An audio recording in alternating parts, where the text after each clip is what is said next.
Jesus of Nazareth was a first-century Jewish man who claimed that he was uniting God's domain above with our domain below. He called this the arrival of God's kingdom. Jesus invited people to follow him so they could enter into that heavenly realm here on earth in their day-to-day lives. And that's what he's talking about in the collection of teachings called the Sermon on the Mount. Now, if you really believed that God's heavenly life was available here and now, that would change your perspective on just about everything.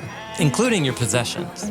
In fact, Jesus said the biggest obstacle to experiencing God's heavenly life and presence is our stuff. The word Jesus uses literally means the stored up things, so our storage. Okay.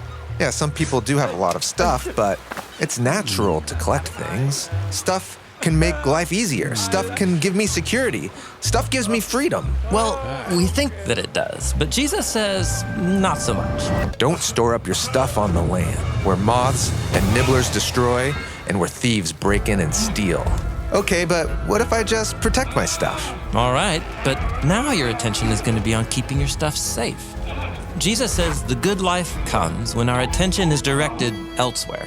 Store up for yourselves the stuff of the sky. Sky stuff? What's this sky stuff? Well, it's a kind of stuff that is so secure that it can't ever be threatened. And it's different from our stuff here on earth. It's the stuff that God's heavenly kingdom is made of. And the more you collect it, the more you'll experience that kingdom here on earth. All right, how do I get that kind of stuff? Well, Jesus said that we can experience God's heavenly kingdom now, when we love God and love our neighbor. It's that rich experience of peace and fulfillment, those moments when heaven and earth unite when we follow the teachings of Jesus. Like a kind word or an act of generosity? Offering forgiveness and showing compassion? Yes, store up that kind of stuff. Because the loving relationships that we cultivate now will last into the renewed creation. And what we store up has a way of slowly shaping us in its image, for better or worse. Or, as Jesus puts it, where your stored up things are, there too will be your heart. Okay, so I should focus my hopes and desires on what really matters. Right. In fact, next, Jesus uses a vivid image to describe this focus. The lamp of the body is the eye. So then, if your eye is good, your whole body will be radiant. This phrase, good eye, is the figure of speech in the Hebrew Bible for being really generous, while a bad eye is a metaphor for being stingy, hoarding your stuff. Jesus warns that a bad eye is the quickest way to ruin yourself. But if your eye is bad, your whole body will be dark. If the light that is in you is darkness, how great is that darkness? Yikes. So maybe I should give away all my stuff. Maybe. Jesus once told a wealthy man to do just that. Ultimately, it's about our priorities. Here, Jesus tells a parable. No one is able to serve two masters, for either he will hate the one and love the other, or he will be devoted to one and despise the other. You are not able to serve God and wealth. Wealth is like a tyrant that demands our loyalty. I might think I own my stuff, but before long, my stuff will own me. And this danger is real. And so Jesus is pretty blunt. Our stuff can prevent us from experiencing the union of heaven and earth in our lives. Okay, but let's be real. I need things to survive. I need food, I need clothes. Well, Jesus has one final teaching about our stuff that brings all these ideas together. He invites us to consider how God has packed creation with abundance, each creature having just what it needs.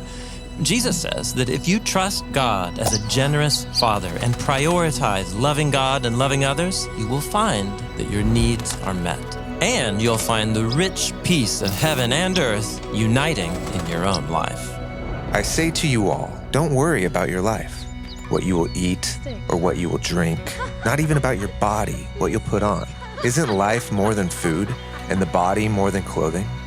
Look at the birds of the air, how they don't sow seed and they don't harvest and they don't gather into barns, and yet your Father in the skies feeds them.